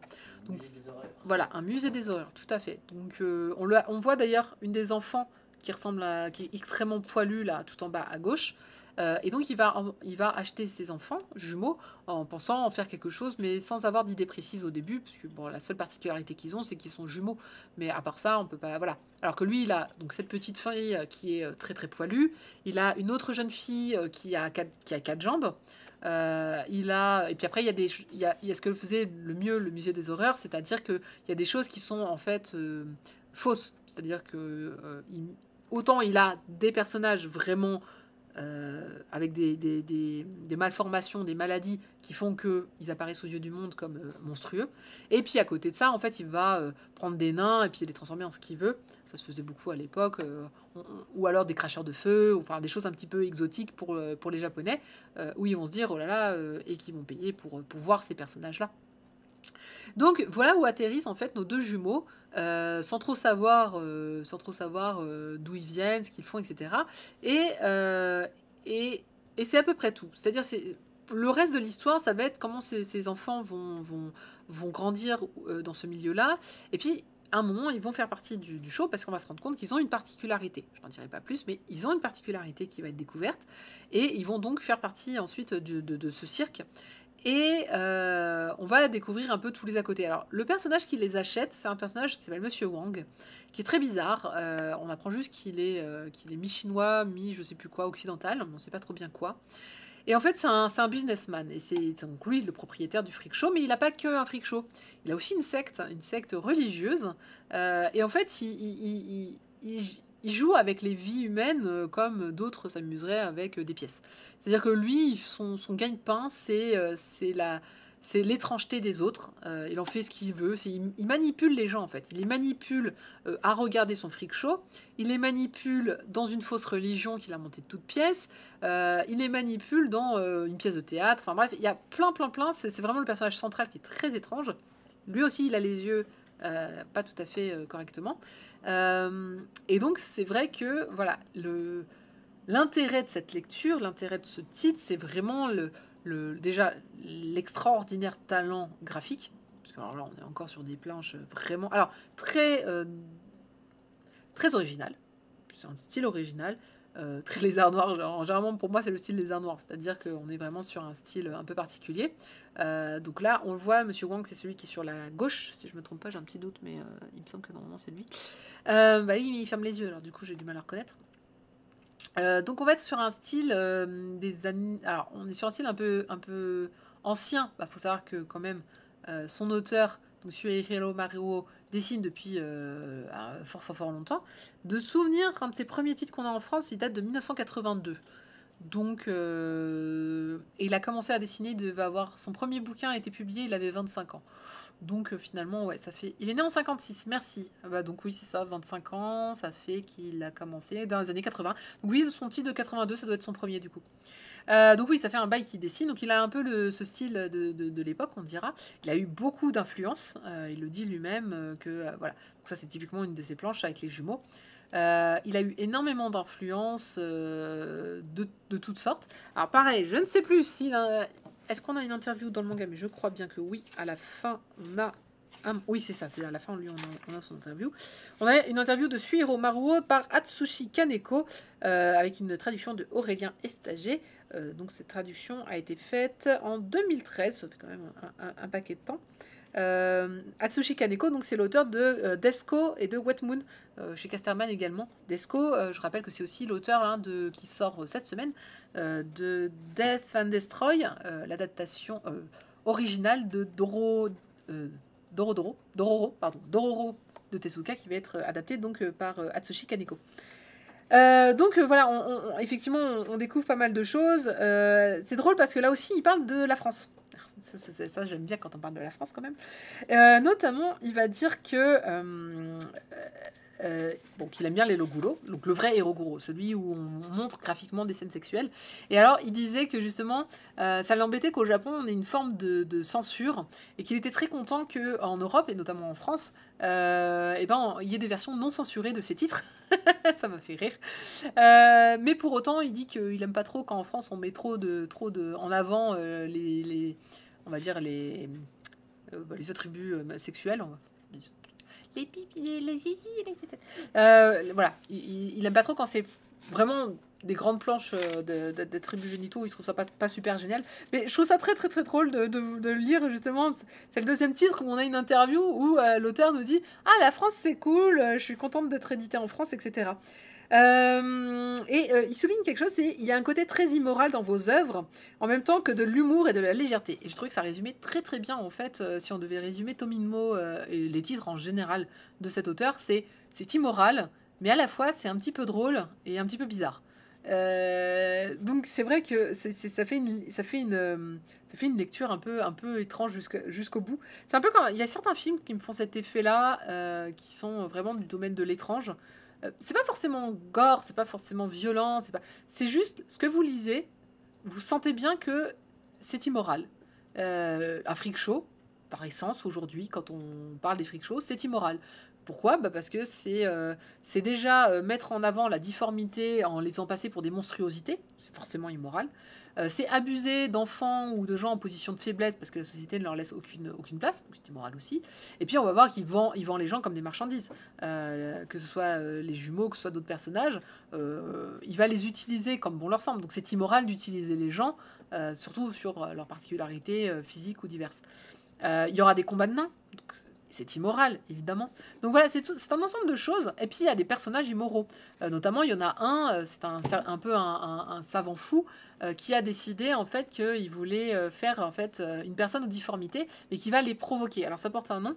Il y en avait, par exemple, beaucoup en Asie.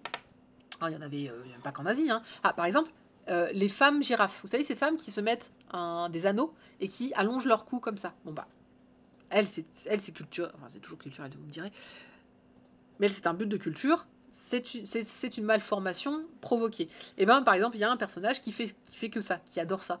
Lorsqu'on a cassé, excusez-moi, mais cassé les pieds des Chinoises pour leur faire de tout petits pieds et qu'on a replié leurs doigts en dessous du pied pour qu'à la fin ce soit bien plat. C'est horrible. Hein. Si vous avez déjà vu des photos de ça, c'est vraiment monstrueux. Pour que leurs pieds fassent ça.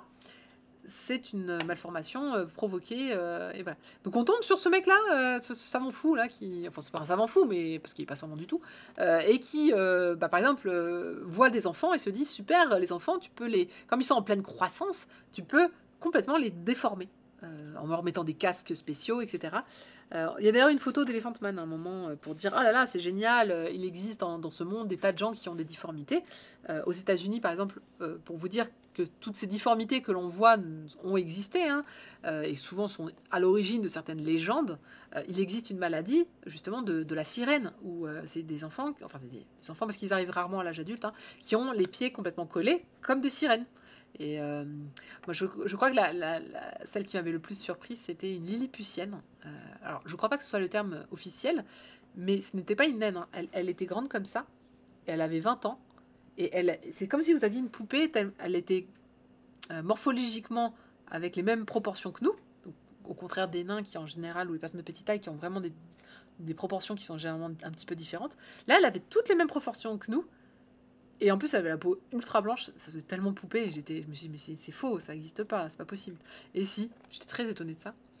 Et donc, du coup, là, on va retrouver voilà, pas mal de choses de cette thématique-là, en tout cas, qui est fait pour rendre les gens mal à l'aise, hein, clairement. Dans le film Freaks, la monstrueuse parade, il est question de difformité. Oui, c'est un thème qu'on retrouve dans beaucoup de choses. Bah, ça a été le thème du dernier film, enfin, d'un des films avec Hugh Jackman qui s'appelle... je l'ai plus. Ah, zut, je l'ai plus. C'était une comédie musicale sur justement le créateur des cirques, Barnum, qui était... j'ai The Show Must Go On dans la tête, mais c'est pas du tout ça. Hein.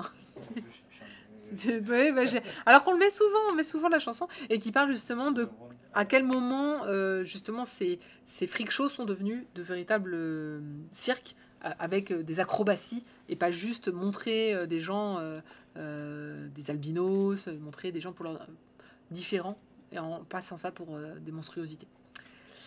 Non, pas le Prestige. The Greatest Showman. Merci KNC Prod. Je l'avais plus là. J'avais chaud, mais tu vois... Ah, il y avait chaud quand même dans le titre. Ah oui, de lui, je me souviens de l'île de Panorama. J'ai pas lu tous ces titres. Mais clairement, en tout cas, Tomino la maudite, c'est pareil, c'est une lecture qui vous laissera pas indifférent. J'ai hâte de voir le tome 2 pour voir un petit peu où est-ce que ça va aller. Il y a des planches qui sortent, qui sont tout droit sorties d'un rêve. C'est impressionnant. Les détails, les styles, les personnages, il y a vraiment... alors, pour le coup, là, c'est vraiment un rêve, mais voilà, il y a des choses, vraiment des décors. C'est impressionnant d'originalité. Et puis, on a l'impression de vraiment de lire, c'est drôle, de lire un manga moderne des années 80, un peu de choses près, à cause de ce style, justement, qui est tellement années 80. Et pourtant, qui fait très très moderne aussi, à la fois, en tout cas, qui fait récent. Et c'est vraiment ce paradoxe fait vraiment la lecture très très spéciale. Hey, merci pour le follow, Krohoma Hogan. Tu dis ça parce qu'on a parlé de... non, même pas de Hugh Jackman. Ça n'a rien à voir. Mais si, ça ressemble à une lettre près. Alors voilà le fameux Monsieur Wang, avec ses yeux. Vous pouvez sans doute pas le voir parce que c'est un peu flouté, mais avec ses yeux qui vont pas dans le même sens. Et qui cache beaucoup de secrets. On va découvrir beaucoup de secrets dans Tomino la maudite. Alors Tomino, c'est qui Tomino? Mine de rien, je vous dis ça, mais je disais que les jumeaux se sont appelés donc Miso et Shoyu. En fait, quand ils vont être adoptés, enfin pas adoptés, mais quand ils vont arriver dans le freak show, on va leur redonner un nom, et la jeune fille va s'appeler Tomino. Alors aujourd'hui, on ne sait pas encore pourquoi elle s'appelle Tomino la maudite. On ne sait pas pourquoi son frère n'apparaît pas sur la couverture, on ne sait pas beaucoup de choses. On suppose qu'il va... Voilà, ça peut supposer pour la suite, mais pourquoi la maudite? Parce que là, pour l'instant, tout le monde est maudit dans cette histoire. Hein. Je veux dire, il n'y a pas un personnage qui s'en sort plutôt bien. Voilà. Encore une fois, par exemple, à un moment, il va organiser des matchs de sumo, mais avec des femmes. Parce que, oh, regardez, elles sont à moitié à poil. Encore une fois, on est dans le Japon début année... non, mais je disais 70, non, c'est beaucoup plus tôt encore. On en est au début, tout début de l'ouverture à l'Occident, je pense. Donc on doit être finalement début 1900, facile. Voilà un petit peu. Donc Tomino, c'est très spécial. Ça a beaucoup de références aussi cinématographiques. Mais on va dire, si vous aimez déjà, si vous lisez du Lézard Noir ou du Casterman de façon générale, allez-y. C'est tout à fait dans la veine de ce que sort le Lézard Noir ou Casterman. C'est vraiment voilà. On est sur un titre original, particulièrement, moi ça me fait pas enfin vraiment tout à fait dans la lignée des titres des années 80, vraiment, avec ce côté bizarre, étrange, malaisant, qui a pour but justement d'attirer son lecteur, et ça marche très très bien. Pardon. Et j'ai vraiment hâte d'avoir la suite. Donc, contrairement au Japon, on n'aura pas 4 tomes, hein, on en aura donc 2, mais ceci explique cela. Le prix est de 22 €, mais je rappelle que donc c'est une édition entre guillemets BD, dans le sens où vous avez une couverture cartonnée devant, genre pour de vrai, le gros carton dur, et cartonné derrière. Il y a également quelques pages couleurs. Il y avait celle que je vous ai montrée, et quand je disais que c'était un peu spécial, ici un peu spécial. Voilà, donc on en saura plus sur... C'est marrant parce que tu vois, par exemple, référence cinématographique, on a Charlie Chaplin. Ils vont parler d'autres films qui sont sortis effectivement à cette époque-là. Je pense que quelques personnages ont dû exister. On parle par exemple aussi... Ah oui, par exemple, je disais tout à l'heure, c'est quoi le terme pour les personnes que l'on va mutiler volontairement? Ce sont des Xiangyi-er. Alors, j'ai un doute parce que autant le premier mot est clairement chinois, Xiang, pas de souci. Mais alors après, c'est G-U-I, plus loin, E-R. Et là, ça me semble allemand. Mais après, c'est peut-être une... Ça désigne les enfants aux malformations fabriqués artificiellement en Chine. Donc il y a un terme très précis. On les enfermait dans des boîtes pour les empêcher de grandir, et ils étaient ensuite exhibés dans des foires. Et alors, on va mater la taille des boîtes, comparée à la tête. Voilà, donc encore une fois, ça fait partie des 1001 malformations, et encore là, c'est fait artificiellement, donc c'est encore pire, qui sont faites. Donc, plus d'informations sur les aventures de ces jumeaux un peu plus tard, dans le tome 2, qui sortira le 12 mai, si tout va bien. J'espère qu'ils vont pas trop nous le repousser, celui-là, parce qu'il a quasiment 1 an de retard. Le premier tome, hein, encore une fois, il était prévu pour avril 2020. Et en plus, ils n'avaient pas annoncé qu'il était en retard. Enfin bon, avec le confinement, tout s'est arrêté, etc. Voilà un petit peu. Donc, Tomino la maudite vient de sortir chez Casterman. On en a terminé avec mes petites chroniques manga. Qu'est-ce qui nous attend cette semaine, ou plutôt la semaine prochaine? Alors, pour les news de la semaine prochaine, j'ai un tout petit souci. Il sort, je vous l'avais dit, beaucoup de choses. Beaucoup trop de choses pour que je puisse tout traiter. Ce que je devrais traiter si je les trouve et que tout va bien. Il devrait y avoir Love Fragrance, La Guerre des Mondes, Une touche de bleu, 100 jours avant ta mort. Et j'ai plus de place pour le reste. Donc il faut que je me décide entre Paradise Résidence, Search and Destroy, on en parlait tout à l'heure de Atsushi Kaneko, Sahara, le samouraï aux fleurs chez Nobinobi, il y a L'homme qui tue à Nobunaga et Alter Ego. Donc en gros, la semaine prochaine, j'ai 3, 4, 5, 6, 7, 8, 9, j'ai 9 sorties. Je pense pas tout prendre, j'ai pas les moyens de tout prendre. Alors éditeur, si vous m'entendez, si vous me les envoyez, je vous les chronique. Mais je peux pas tout acheter, ce n'est pas possible, donc je vais devoir faire des choix sur la semaine prochaine. Je ne sais pas encore quoi, mais je vais réfléchir. Si vous avez un titre qui vraiment vous avez envie d'une chronique, eh ben écoutez, vous pouvez me le dire. Dites-moi ce qui vous intéresse le plus dans tout ce que je viens de citer. Alors que ce soit pas forcément maintenant, hein, mais c'est pas sur les réseaux, sur le Discord. Je pense qu'on peut remettre le lien du Discord si vous voulez nous rejoindre sur Discord. N'hésitez pas, vous me contactez ou sur Twitter, sur Insta, divers et variés. Toujours Cat & Geek, le pseudo. Et éventuellement, vous pourrez trouver, me dire qu'est-ce que l'on chroniquera. Voilà. Ceux que t'achètes pas, tu les files à Caro. Bon, on va voir. Peut-être que... C'est vrai qu'il y a le cri du mochi, donc peut-être que peut-être que je vais avoir accès aussi à des titres via le cri du mochi. Parfois, quand on fait le cri du mochi. Alors, j'aime pas faire ça. En général, j'évite franchement de mélanger les choses. Parce que le cri du mochi reçoit ses services presse et j'ai les miens. Et je reçois pas les services presse du cri du mochi. C'est Caroline et Fumble qui reçoivent tout, qui s'occupent de toute la com, etc., qui font tout le travail avec les éditeurs. Je ne suis que chroniqueuse dans l'affaire. Donc, je n'aime pas profiter, en fait, de mes différentes acquaintances pour le faire. Donc, non, j'espère simplement que je réussirai à faire d'autres partenariats. Et puis qu'au fur et à mesure, je vais réussir à monter quand même quelque chose qui va me permettre de vous proposer de plus en plus de titres. Là, c'est vrai que j'en propose 5 aujourd'hui, mais peut-être que dans le futur, je pourrais en proposer plus parce que j'aurai plus accès à d'autres titres, je vais pouvoir faire plus de choses, etc. Donc ça, c'est seulement si je réussis à convaincre des éditeurs de mon travail, que je fais depuis maintenant quasiment 1 an et demi. Et puis on va y arriver, doucement, sûrement. Il faut y croire. J'y crois à fond. L'autre chose, donc le programme, donc ça c'est pour la semaine prochaine. Si jamais vous n'étiez pas là, vendredi, on a fait un spécial Boys Love. Vous avez le replay qui est disponible sur Twitch. Je ne sais pas encore si je vais le mettre sur YouTube, mais je pense que oui. Donc au pire, il sera sur YouTube très très prochainement. Et autre chose, je fais partie maintenant d'une autre émission sur Final Fantasy XIV. J'en ai parlé un petit peu la semaine dernière. On a fait la première samedi, c'était super sympa. Pareil, vous avez le replay qui est disponible. Alors pas chez moi cette fois, puisque je suis chroniqueuse aussi. Je le fais en duo avec Cordulus. Donc si vous allez sur son sur son Twitch. D'ailleurs, je vais regarder s'il n'est pas en train de streamer, auquel cas, on va faire un petit, un petit raid sur sa chaîne s'il a lancé le stream ce soir.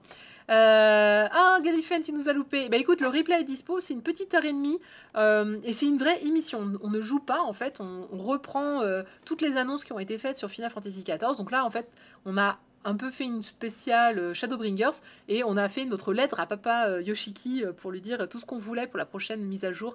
Faut savoir que la prochaine extension va arriver, l'extension 6. Non, le patch 6, mais l'extension, donc il y a Evansward, Stormblood, Shadowbringers, c'est la 4e. On a fait notre petite lettre au Père Noël. Donc, je vous invite à la voir. Alors, je vais essayer juste de vous remettre le lien avant que... donc, c'est Twitch. Voilà, Cordelius. Si vous voulez voir le replay, il est disponible. Je pense qu'il va le mettre sur YouTube. Voilà. Et en tout cas, c'était vraiment très sympa. Donc, ça s'appelle la table du Mordona. Donc, j'aurais pu vous mettre le lien direct vers la vidéo, mais c'est pas grave. N'hésitez pas à suivre Cordulus qui vient de commencer. On se marre bien. Donc, la plupart du temps, quand il stream, je suis pas loin derrière ou je suis en vocal. Il fait partie de ma guilde. Et voilà. Et donc, cette table du Mordona, on espère faire plusieurs émissions régulièrement, au moins une fois par mois. Et avec différents invités. On a prévu plusieurs invités qui, j'espère, participeront. Je ne serai pas là demain dans le cri du mochi parce que ce n'est pas mon tour. Il y aura des invités. Par contre, ne ratez pas demain 21h30, je crois, ou 20h30, j'ai un petit doute, on a changé d'horaire. Il y aura donc 2 invités, si tout va bien, et donc je vous invite vraiment à le suivre. Moi, on me retrouve mercredi avec un spécial actualité, trailer et review de manga. D'ailleurs, il faut que je les achète, je ne les ai pas encore achetés, comme d'habitude finalement. Et jeudi, figurez-vous que j'ai réussi à faire tourner League of Legends. Donc je ferai de la promo pour ce stream spécial League of Legends jeudi.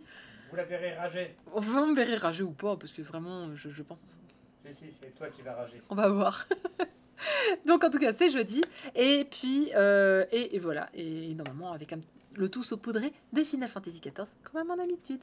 Je vous souhaite à tous une très très bonne semaine. J'espère que je vous ai donné envie de lire des mangas. N'hésitez pas à me faire une petite photo et au pire à me taguer sur Twitter pour me dire les mangas que vous auriez achetés suite à mes chroniques.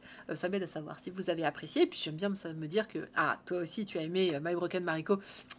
T'as aimé Sarusa ou Ictofobia, n'hésitez pas à me le dire. Bonne soirée à tous, et puis on se dit à très très vite, à mercredi, à minima. Ou sur les réseaux sociaux, comme vous voulez. Ah, j'ai failli lancer en me disant, allez, on lance la musique. Mais non, j'ai dit qu'on faisait peut-être un raid. Alors attendez, je vais juste regarder qui serait disponible pour un raid. Qui on a ce soir déconnecté, tout le monde est déconnecté, incroyable, il n'y a personne, c'est fou ça. Aller se coucher. Et bah du coup on va finir en musique. Non mais c'est dingue, c'est moi qui pour une fois que je pense à me faire un petit truc. Et ben non, il y a pas grand. Ah je suis malheureuse là. Qu'est-ce que c'est que ces gens? Comment ça se fait qu'on a personne? Ben non, sur l'intégralité, c'est peut-être lundi. Lundi c'est difficile visiblement pour tout le monde. Bon et bah du coup on va se quitter en musique, c'est pas grave. Bonne soirée. Socarif qui fait j'arrive. Bonne soirée à tous et moi je vais me connecter à Final Fantasy.